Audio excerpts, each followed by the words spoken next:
título de este mensaje es Naamán, el general leproso. Naamán, el general leproso. Naamán era un hombre, un general, un hombre muy importante, pero él tenía un grave problema, tenía algo que se llama lepra. Ahora en nuestros tiempos la lepra es algo que se puede curar, es algo que no, ¿verdad? No es algo de alarma, pero en los tiempos de la Biblia no había una cura, por lo tanto era un grave problema. Y aquí vamos a ver un simbolismo. La Biblia siempre compara la lepra o la inmundicia, lo impuro, al pecado. Y vamos a ver una ilustración de la salvación de este hombre. Ahora, este hombre es sirio, significa que no era del pueblo de Dios. Ellos habían conquistado la tierra de Israel y se llevaron a muchos esclavos. Y allí en ese lugar, ahora estando ya con mucha eminencia y respeto, se encuentra con una enfermedad de la lepra. Vamos a ver número 1, escriba conmigo por favor, la miserable condición de Naamán. La miserable condición de Naamán. Y ahí en 2 de Reyes 5:1, dice la Biblia de esta manera: Naamán, general del ejército del rey de Siria, era varón grande delante de su señor y lo tenía en alta estima, porque por medio de él había dado Jehová salvación a Siria. Era este hombre valeroso en extremo, pero leproso. Escriba por favor conmigo ahí, era importante, era un hombre muy importante, sumamente importante.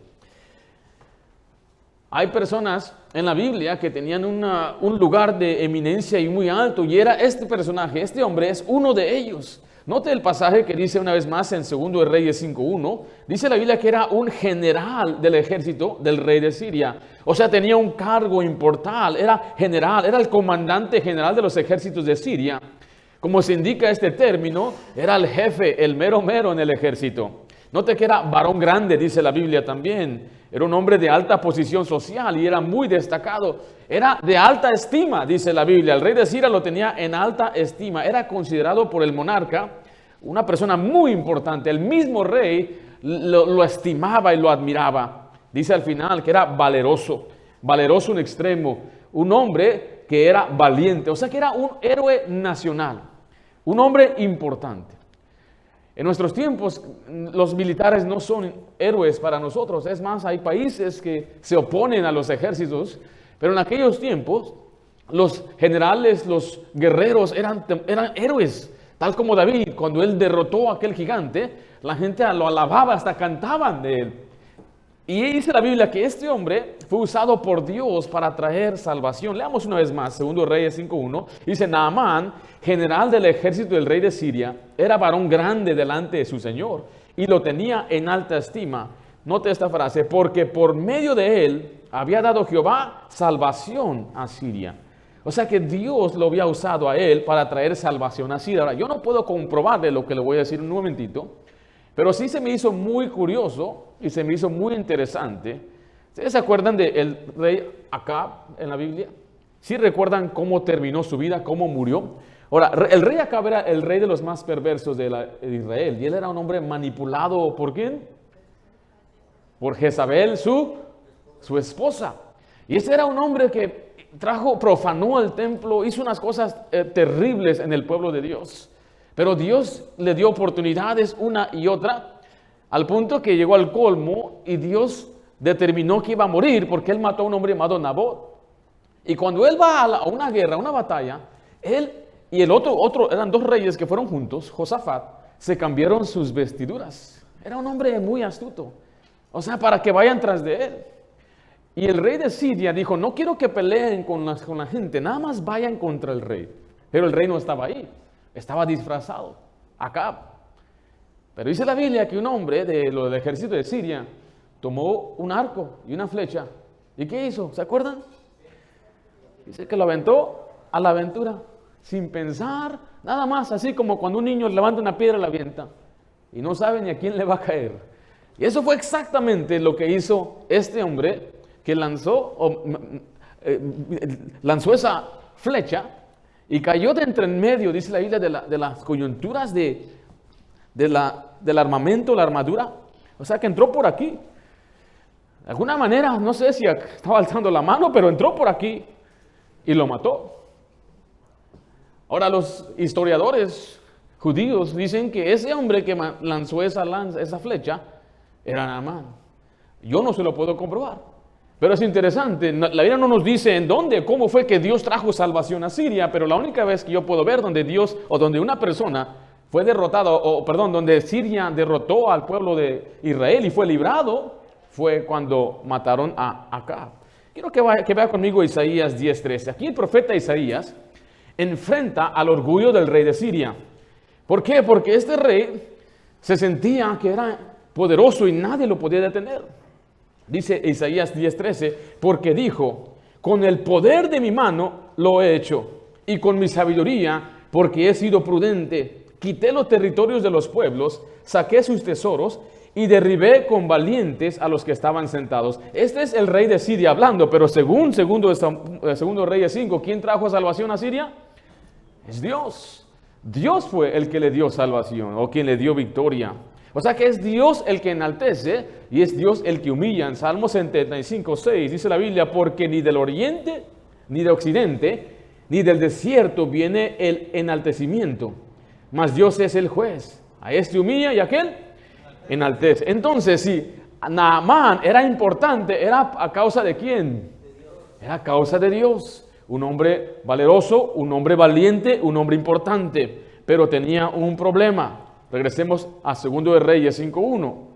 Vamos a leerlo de nuevo. Dice, Naamán, general del ejército del rey de Siria, era varón grande delante de su señor, y lo tenía en alta estima, porque por medio de él había dado Jehová salvación a Siria. Era este hombre valeroso en extremo, pero note esta frase, ¿qué dice al final? Pero leproso. Pero leproso. Esas dos palabras marchitaban todo lo que él era y lo que él podía hacer. Era leproso. Era un hombre importante, pero leproso. Era general, pero leproso. Era un hombre grande, pero leproso. La lepra siempre era algo que la gente quizás lo veía y lo despreciaba. Quizás sí se arrodillaban ante él porque era un hombre importante, pero es que en la Biblia la lepra era conocido como un golpe de Dios. O sea que el hombre, la mujer, el niño, la niña que sufría esta terrible enfermedad era inmediatamente excluida de la nación. Joven o viejo, rico o pobre, grande o pequeño, se convirtió en un riesgo para todos, entonces tenían que ser sacados para no contagiar a los demás. Y al ser personas contagiosas e impuras, los leprosos debían salirse de su casa, salirse de la ciudad y vivir allá afuera en los lugares desiertos.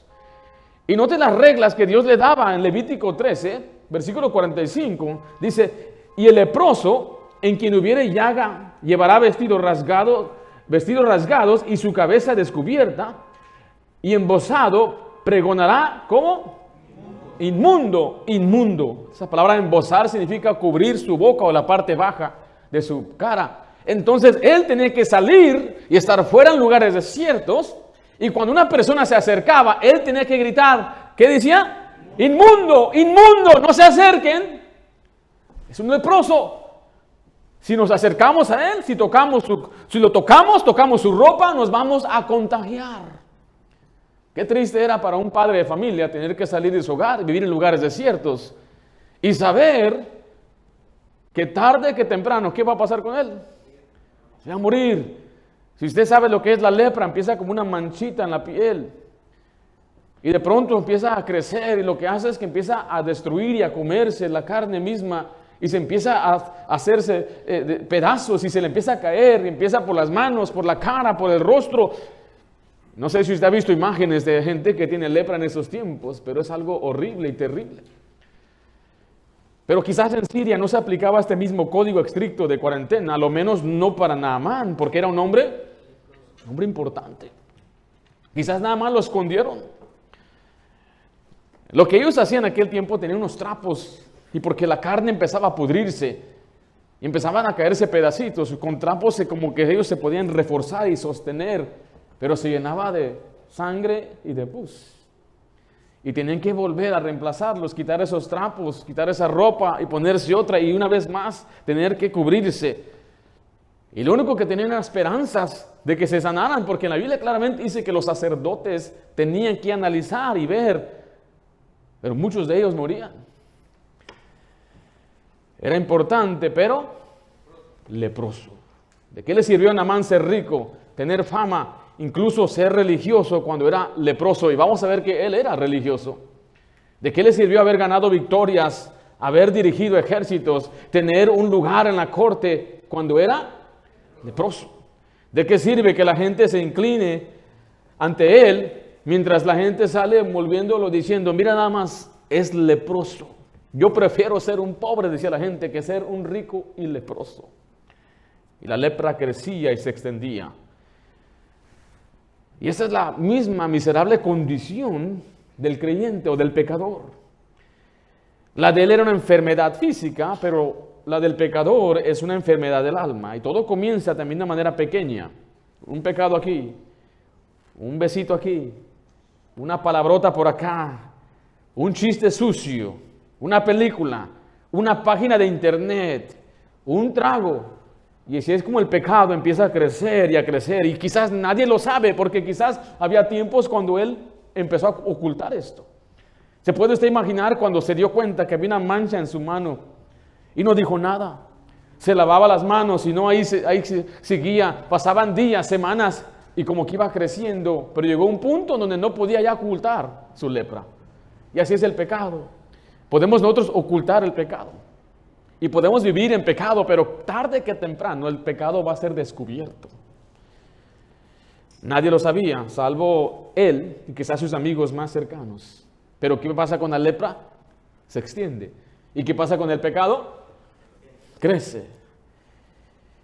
Quiero que veas de Romanos 5:12. Es importante que la gente reconozcamos que no importa qué tan inteligentes seamos, qué tan exitosos seamos, todos enfrentamos la misma enfermedad del alma. En Romanos 5:12 dice, por tanto, como el pecado entró en el mundo por un hombre, y por el pecado la muerte, así la muerte pasó a todos los hombres. ¿Qué dice la última frase? Por cuanto todos pecaron. Esa pequeña palabra, pero, era leproso. Es como todos nosotros podemos decir, voy a la iglesia, pero soy pecador. Leo la Biblia y oro, pero soy pecador. Soy respetado de mis compañeros en el trabajo, en la escuela, pero soy pecador. Tengo éxito en la escuela, tengo éxito en el negocio, pero soy pecador. Hago todo lo que puedo para ser un buen esposo, ser un buen padre, ser un buen hijo, pero soy pecador. Tiene que enfrentarse con esta realidad. En Efesios 5:5 dice la Biblia que nadie que es inmundo, recuerde, inmundo habla de ser impuro, ser sucio. Efesios 5:5 dice la Biblia, porque sabéis esto, que ningún fornicario o inmundo o avaro, que es idólatra, tiene herencia en el reino de Cristo y de Dios. Me salté un pasaje, regresa a Isaías 64:6. Dice, si bien todos nosotros somos como suciedad y todas nuestras justicias como trapo de inmundicia, y caímos todos nosotros como la hoja, y nuestras maldades nos llevaron como viento. Note, aquí compara las buenas obras, nuestras justicias, las cosas buenas que hacemos, el bien que hacemos como trapo de inmundicia. Ahora imagínense ahora de nuevo esos trapos de los leprosos, llenos de tanta sangre y pus y quizás hasta pedazos de carne muerta. ¿Para qué sirve ese trapo? Cuando vamos al médico, usan siempre guantes, se cubren la boca, sacan trapos limpios, porque saben que existe algo que es la suciedad, los microbios, los gérmenes. Pero ese no era el caso hace unos cuantos 120 años. Los médicos no sabían nada de lo que eran los gérmenes o los microbios. Y usted puede ver en las historias cómo los mismos médicos simplemente tomaban aquel trapo con el que limpiaban la cortada de una persona, lo lavaban con agua y después lo usaban para limpiar las mesas, para limpiar todo, y se infectaba a la gente, y por eso mucha gente no vivía ni más de 40, 50 años, tantas enfermedades que había, porque había una enfermedad que no era visible al ojo. Usted y yo sabemos ya eso, por eso nos lavamos las manos muy seguido. ¿Se acuerda? Antes de la pandemia usted no se lavaba mucho las manos. Alguien me dijo, yo aprendí algo a lavarme más las manos durante la pandemia. Y algunos teníamos un Apple Watch, y el Apple Watch te lava las manos y te anima, síguele, te faltan 15 segundos. 15 segundos. ¿Por qué? Porque durante este tiempo sabemos que es la limpieza. Aunque el Señor En Levítico nos enseñaba a lavarnos. ¿Y sabe qué es el agua? No es ni el jabón, es el agua. Dios nos dio ese tremendo, el agua para limpiarnos, para lavarnos, para purificarnos. Pero dice la Biblia que nuestras obras son como trapo de inmundicia. Tal como usted no usaría ese trapo sucio, el que usted usó para limpiar la mesa y limpiar los platos, no los usaría para limpiar la carita de su bebé.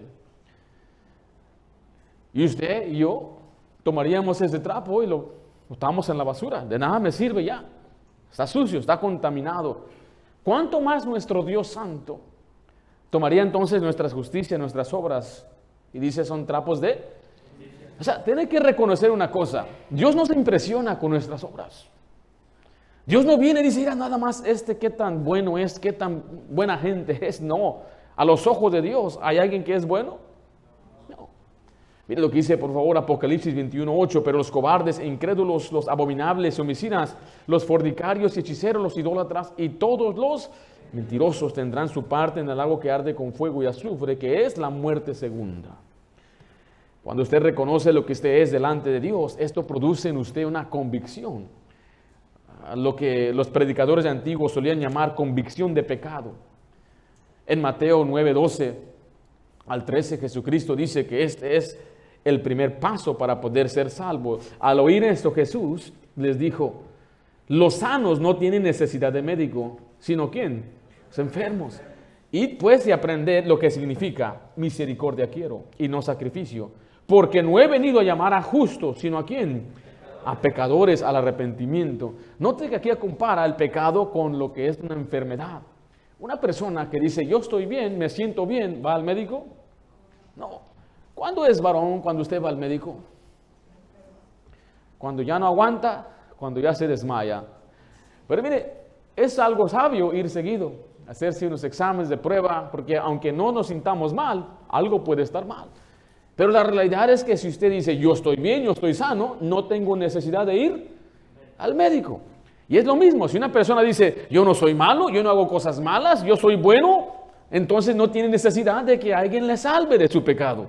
Por eso lo primero que debe reconocer cada persona es que tiene una enfermedad del alma y es el pecado. Naamán era un hombre importante, era una persona que estaba leprosa. Número 1, vemos entonces la miserable condición de Naamán.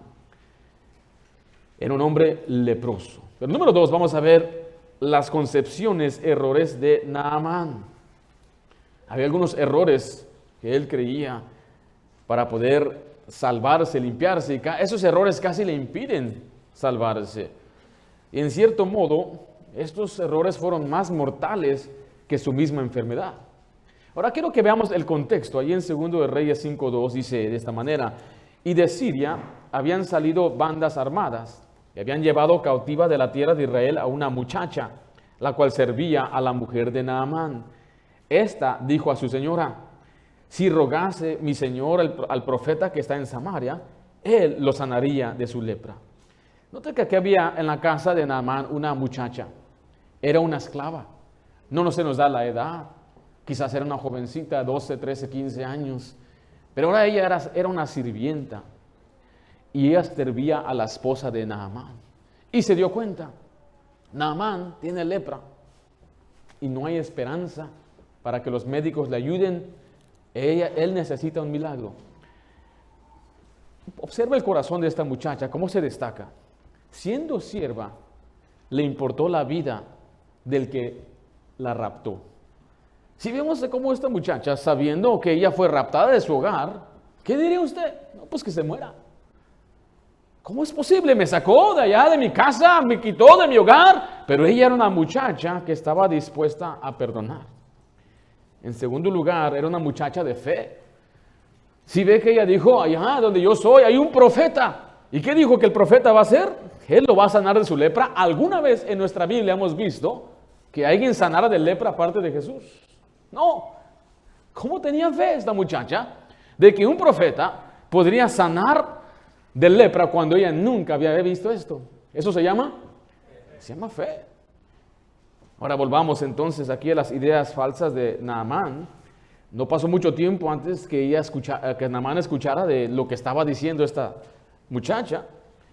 Y él decide entonces embarcarse a ir hacia aquel lugar. Pero recuerde, tenía algunas concepciones erróneas. Igual que mucha gente, cuando les hablas de la salvación, tienen ideas. Usted y yo la teníamos antes. Y aquí vamos a identificarnos en algunos de ellas y espero que algunos de nosotros, si aún tenemos ideas erróneas, esto nos puede ayudar. Primeramente vemos la persona equivocada. La persona equivocada. Naamán fue a buscar a la persona equivocada para que le sanara. Ahora, ¿quién es la única persona que nos puede sanar? Dios, no es una persona. Ahí en 2 de Reyes, versículo 5:3, esto dijo a su señora: si rogases mi señor al profeta que está en Samaria, él lo sanará de su lepra. ¿Pero lo entendió bien Naamán? No, porque los generales exitosos de las naciones poderosas no trataban con profetas, ellos tratan con reyes. Y en 2 de Reyes 5, versículo 5, dice la Biblia: y le dijo el rey de Siria: anda, ve, y yo enviaré cartas ¿a quién?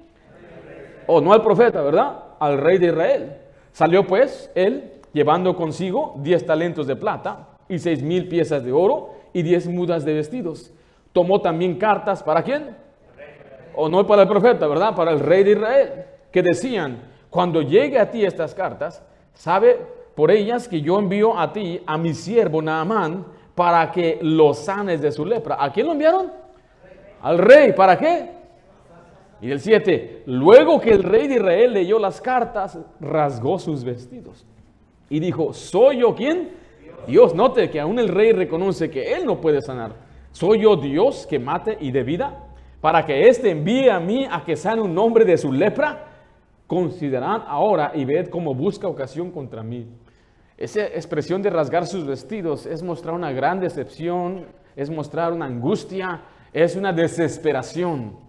Y él es lo que hizo, se rasgó sus vestidos y dice: yo no soy Dios, ¿por qué lo manda? Y dijo: de seguro viene con este asunto para usarlo, para atacarme. Pero dice que todo el mundo se dio cuenta. ¿Por qué? Porque era algo visible. Enojarse, aventar tierra arriba, gritar a llanto abierto. Llegó al punto que el mismo profeta lo escuchó.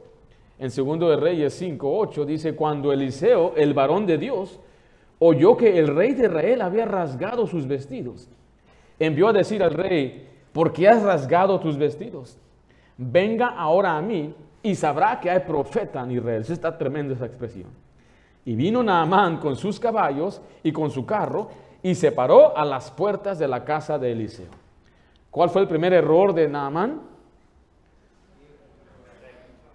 Buscó a la persona equivocada. Y ahí va él ahora llegando a la casa del profeta. Note que el profeta de Dios, Eliseo, tenía una doble porción de Elías. Naamán, sin embargo, no pensó de él. Un predicador no va a hacer nada por mí. Él insistió en una audiencia con el rey y se dirigió a la persona equivocada. Y así es mucha gente. Hay millones de personas que siguen haciendo lo mismo. Uno le dice: Jesús es quien salva, pero ellos no quieren eso. Por eso dice Hechos 4:12: y en ningún otro hay salvación, porque no hay otro hombre bajo el cielo dado a los hombres en que podamos ser salvos. Mire, de nada sirve acudir a un hombre, a un pastor, a un sacerdote, a la madre de nuestro Señor, o a los santos muertos o vivos, porque la única persona que salva es, en 1 Timoteo 2:5 dice: porque hay un solo Dios y un solo mediador entre Dios y los hombres. ¿Quién es? Jesucristo. Hombre, le dice usted: Jesús salva. Sí, pero tengo que ir a fulano. Sí, pero tengo que acudir a sutano. No, solo Jesús salva. En Romanos 10:13 dice que de nada sirve rezar, orar a otra persona, a Buda, a Alá, a Confucio. Dice: porque todo aquel que invocar el nombre del Señor será salvo. Debemos invocar ¿a quién? Al Señor. La persona correcta que nos puede salvar es Jesús, no es otra persona. No es alguien que ha muerto ya. Y dice: Jesús murió, pero Él está vivo porque Él resucitó. 1 Timoteo 4:10 dice la Biblia que por esto mismo trabajamos y sufrimos oprobios, porque esperamos en el Dios viviente. Note esa frase, que es el Salvador de todos los hombres, mayormente ¿de quién? De los que creen. Él es el Salvador, no hay otro Salvador. No existen dos Salvadores ni otros caminos, solamente hay un camino, un mediador, un Salvador, un Señor, y es Jesucristo. y la gente debe saber eso. Pero ¿qué hace la gente? Busca a otra gente, busca a otras personas. Pero no tengo que acudir a fulano, tengo que acudir a alguien que me dé una bendición, tengo que depender que alguien me prometa una salvación. No, la persona correcta es Jesús. ¿Y qué hizo Naamán? Fue a la persona equivocada, pero también él ofreció el precio equivocado. Él quiso pagar. En 2 de Reyes 5:5, veamos lo que él llevó. Dice, y le dijo el rey de Siria, anda, ve, y yo enviaré cartas al rey de Israel. Salió pues él, mire, llevando consigo 10 talentos de plata y 6,000 piezas de oro y 10 mudas de vestidos. Wow, eso es mucho dinero, es una enorme suma de dinero. Nada más vea, 6,000 piezas de oro. O sea, una piecita, yo me conformo con una que encuentro por una tirada ahí, wow. Pero 6,000, y aparte de las mudas es una ropa de vestidos, es una ropa muy elegante, 10 talentos de plata.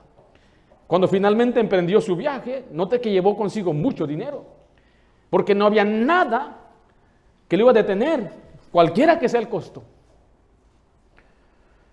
Y usted y yo quizás hemos leído, escuchado de gente de mucho dinero. Yo tengo siempre en la mente a un hombre que se llamaba Steve Jobs, el creador de todo Apple, un hombre multimillonario. Cuando él murió, él dejó $18,000 millones. Pero cuando le detectaron a él cáncer, en vez de ir a los tratamientos de la ciencia, él se andaba metiendo allá con los de India a hacer curanderos y ese tipo de sanidades. Y cuando ya era demasiado tarde, él va ahora sí a buscar a los médicos aquí en Estados Unidos. Y él imploraba a los médicos que le salvaran, pero decían, aunque me des la mitad de tu dinero, no te puedo sanar. O sea que este hombre viene listo con tanto dinero porque piensa que el precio, él lo debe pagar. Sin embargo, no hay suficiente precio para comprar la sanidad ni la salvación de Dios. Pero él insistió aún. Recuerde que la salvación no está en venta. El precio para la salvación, escuche, ya fue pagado. Cristo ya pagó por los pecadores. Como aquel niño que viene a un pastor de una iglesia, vengo a hacer algo para salvarme. Y el pastor le dice, llegaste tarde. ¿Tarde para ser salvo? No, tarde para hacer algo. O sea, Cristo ya lo hizo hace 2,000 años. Tú no tienes que hacer nada. Cristo lo hizo todo. Él pagó el precio para el pecador. Mira, Pedro 1:18 dice la Biblia, sabiendo que fuiste rescatados de vuestra vana manera de vivir, la cual recibiste de vuestros padres, no con cosas corruptibles como oro y plata. Eso no se compra la salvación con oro y plata, sino con la sangre preciosa de Cristo, como de un cordero sin mancha y sin contaminación. O sea que la salvación no está en venta, la salvación es regalo de Dios. Recuerdo bien un muchacho, siempre pienso mucho en este joven. Quizás tenía sus 19 años. Y yo le dije, ¿te gustaría recibir una salvación gratuita? Y él me dijo esto, yo no quiero una salvación que no me cueste nada.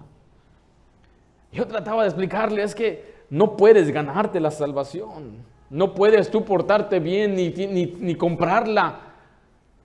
Pero él me repetía, si no me cuesta nada, yo no quiero esa salvación. La realidad es que la salvación, la que Dios ofrece, es inconcensiblemente costosa. No lo puedes comprar. Porque mire, se exige una vida sin pecado. ¿Quieres salvarte solo? No peques. ¿Cuándo? Nunca.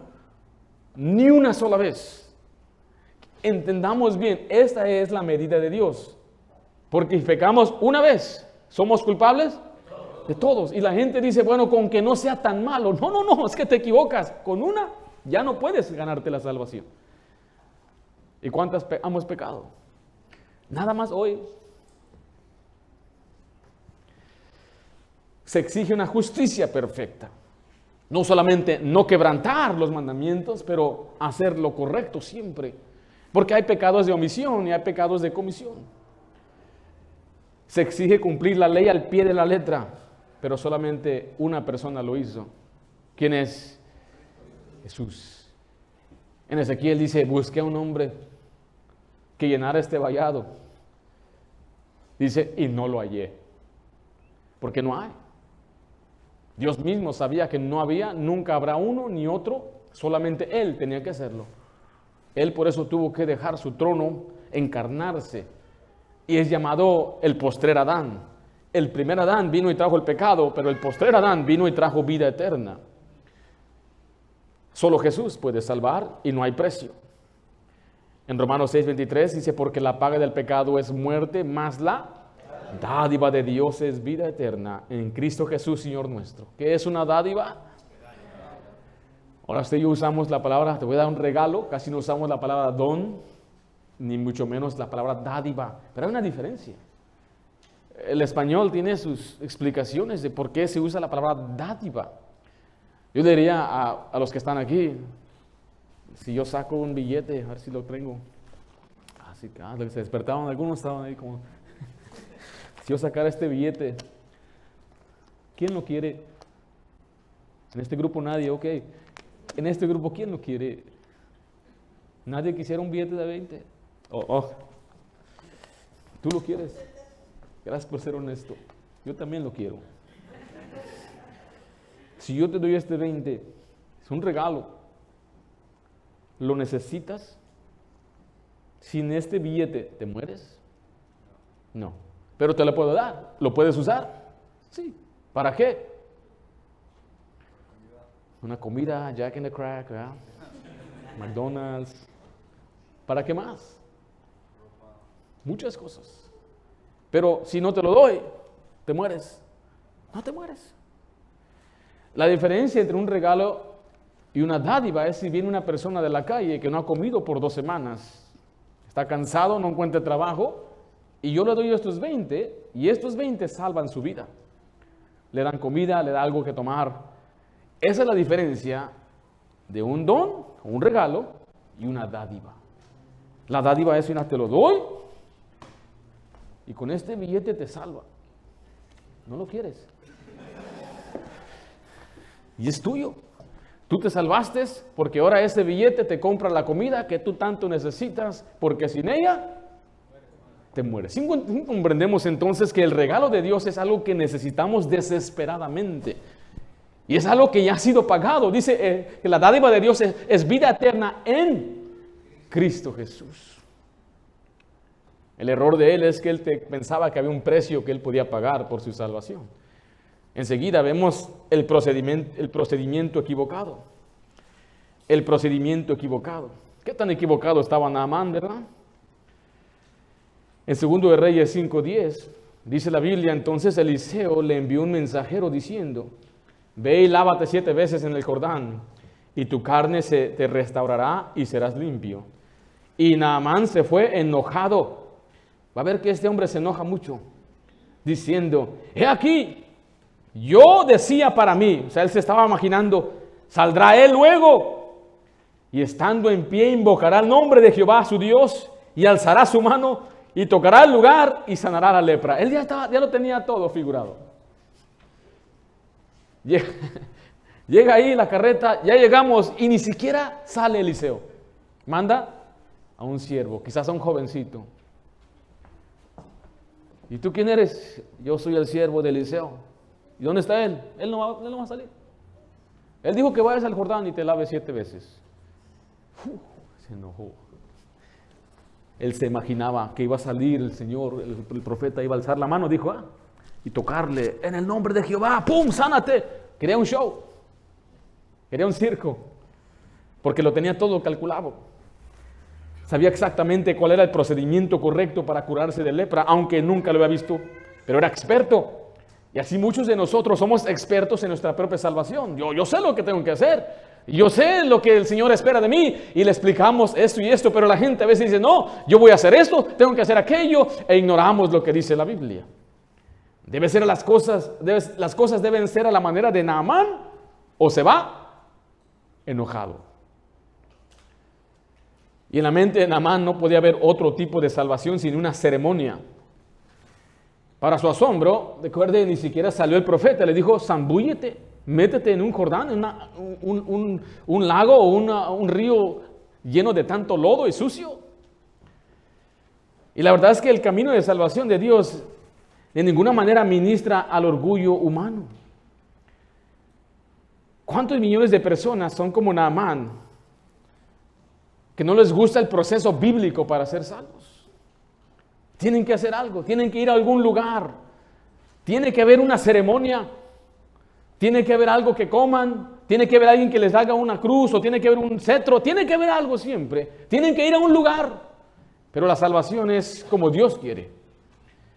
En Jeremías 2:22 se nos dice: aunque te laves con lejía y amontones jabón sobre ti, la mancha de tu pecado permanecerá aún delante de mí, dijo Jehová el Señor. Aquí da la idea que hay gente que trata de lavar su pecado a su manera, con sus ideas.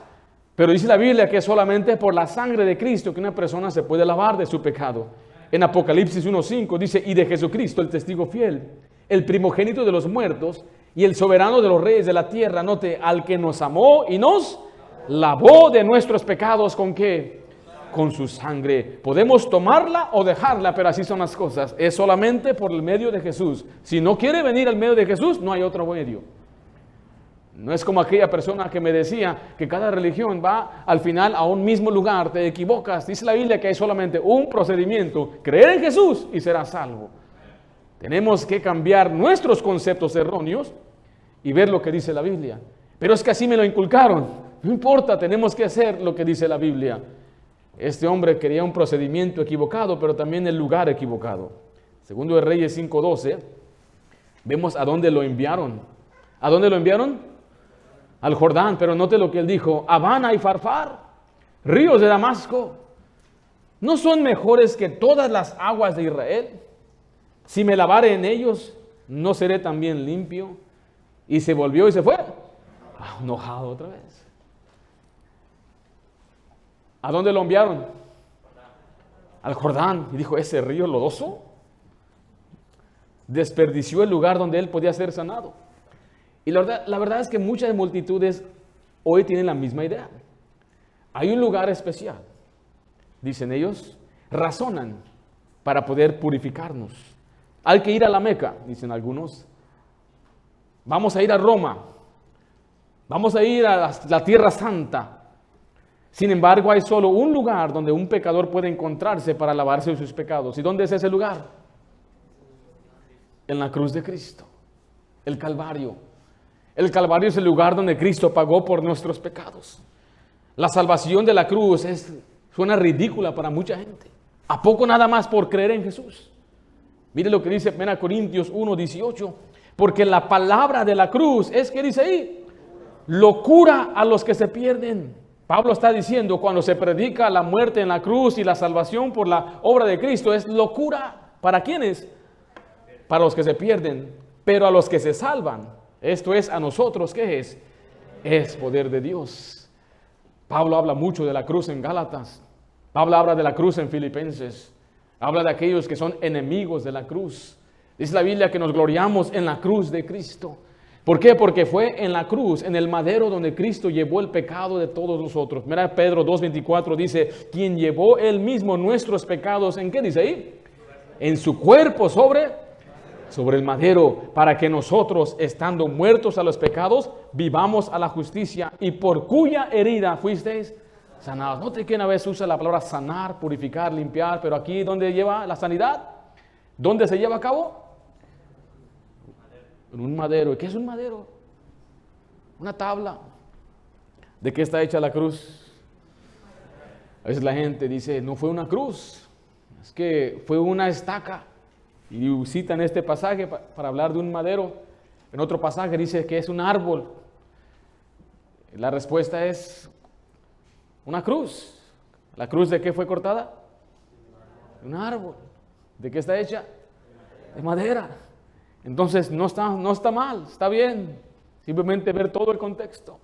Pero ¿por qué una cruz? Porque la palabra cruz significa algo que cruza. No puede ser una cruz si es un palo. Va la estaca hacia arriba y la otra parte de madera ¿se qué? Se cruza. Muy sencillo, aún en la palabra cruz. Aún en el mismo griego, si quieren ir más allá, la palabra cruz viene de la palabra tauros, que es una T, y la T tiene una cruz. Es nada más por si se preguntaba, ¿madero? Sí, porque la cruz está hecha de de madera. Y fue en la cruz donde Cristo pagó por nuestros pecados. Es el lugar. Así que las concepciones erróneas de Naamán eran más peligrosas que su lepra. Casi le impidieron alcanzar su salvación. Número 1, vimos la miserable condición de Naamán. Vemos las concepciones erróneas de Naamán. Y número 3, vemos la maravillosa conversión de Naamán. Finalmente Naamán se convirtió. Note que al final el deseo de Naamán de ser sanado venció su orgullo y sus obstinados prejuicios. Su resentimiento dio para un mejor consejo. Escuchó el mensaje. Segundo de Reyes 5, del 13 al 14, dice: mas sus criados se le acercaron y le hablaron diciendo: Padre mío, si el profeta te mandara alguna gran cosa, ¿no la harías? ¿Cuánto más diciéndote: levántate y serás limpio? Él entonces descendió y se zambulló 7 veces en el Jordán, note, conforme a la palabra del varón de Dios. Y su carne se volvió como la carne de un niño y quedó limpio. Por fin Naamán escuchó el mensaje. Estaba enojado. Dios no quería algo grandioso, quería algo pequeño, algo que hasta que un niño podía hacer. Levántate, queda limpio. ¿Qué tuvo que hacer? Meterse a aquel río, zambullirse. ¿Cuántas veces? ¿Quién lo va a sanar? ¿Pero por qué no lo sanó ahí? ¿Por qué le está pidiendo que él haga algo? ¿Significa que Dios no lo va a sanar si no hace eso? Tiene que hacer lo que le está pidiendo. Pero si él hace y sale del agua diciendo: me sané, mira, yo me sané solo, ¿podría él decir eso? ¿No? ¿Por qué no? Le digo esto porque esta persona tiene que simplemente tener la fe. Es un asunto de fe. Porque cuando hablamos de salvación es un asunto de fe. Dios, si Él quisiera, y yo lo viera en la Biblia, que Él quiere sanar a todos, yo lo acepto. Y si ve en la Biblia que Él quiere rechazar a todos, yo lo acepto. Pero Él ha puesto una condición. Y esta condición es muy sencilla. Es tan sencilla como mirar hacia una dirección. En Juan 13:14 dice: como Moisés levantó la serpiente en el desierto, así es necesario que el Hijo del Hombre sea levantado, para que todo aquel que en Él cree no se pierda, mas tenga vida eterna. La comparación es cuando Moisés tuvo que hacer una serpiente de bronce. La gente solamente tenía que, pero si no miraban, entonces si no cree, no puede ser salvado. Es tan sencillo como entrar por una puerta. Juan 10:9 dice: yo soy la puerta, el que por mí entrare será salvo. Es tan sencillo como creer, o sea, confiar. Hechos 16:31, ellos dijeron: cree en el Señor Jesucristo y serás salvo tú y tu casa. Es tan sencillo como pedir ayuda. Romanos 10:13, porque todo aquel que invocar el nombre del Señor será salvo. Escuchó el mensaje, creyó, fue, ¿y qué sucedió? Fue sanado. Segundo de Reyes 5:14 dice la Biblia: él entonces descendió y se zambulló 7 veces en el Jordán, conforme a la palabra de aquel varón, el varón de Dios, y su carne se volvió como la carne de ¿quién? De un niño, y quedó limpio. Hermanita, imagínense, su carne como un niño. Yo no creo que se rejuveneció, creo que se regeneró. La Biblia también compara la salvación a la regeneración. Bajó el río, escoltado por sus hombres, ahí ante todos, tuvo que ir a ese humilde lugar. Se adentró en el río, se sumergió, 1, 2, 3, todavía está la lepra, 4, 5, ¿cuántas veces? 6, aquí va la última, 7, y salió sanado. ¡Wow! No tengo nada. Pero mi piel no es la misma piel. Es una más nueva. Nadie pudo explicar lo que sucedió. Cómo en un momento era leproso, sin esperanza, y al siguiente ya era un hombre gloriosamente regenerado. Y así es la salvación también. En un instante, la salvación es un milagro de un momento. No es un proceso, es el milagro de un momento. El proceso es el discipulado, el crecimiento, pero cuando una persona viene a Cristo, escucha el Evangelio, asiente, entiende y cree, en ese instante es regenerado. El camino de salvación de Dios suena una vez más ridículo para la persona que no es salva. Tampoco nada más así. Como le digo que es tan sencillo, es a la vez muy profunda la salvación. Explica todo. Todo explica la Biblia. Nos da una respuesta excelente. Aquí en Estados Unidos hacen lo que se llama el indulto. Imagínense que alguien mata a otra persona, lo meten preso, y la familia pues ya tiene algo de paz porque hay justicia, va a estar preso toda la vida. Pero esta persona tiene conectes y el gobernador le da el indulto, sale libre. ¿Hay justicia? La salvación no es así tampoco. Porque muchos piensan, entonces haz lo que quieras y tú vas a ser salvo. Escuche, no es un indulto. Porque alguien llevó la culpa. Y es Jesús. Jesús no solamente cumplió con las santas demandas de Dios, pero Él también apacigua la santa ira de Dios.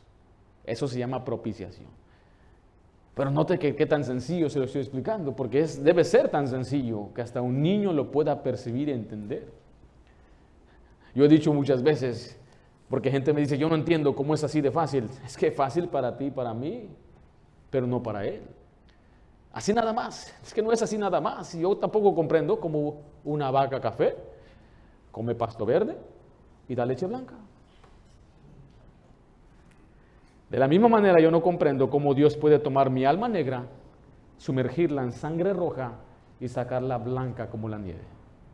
Pero dice la Biblia que así es. Es un milagro. Él sabe lo que Él hace.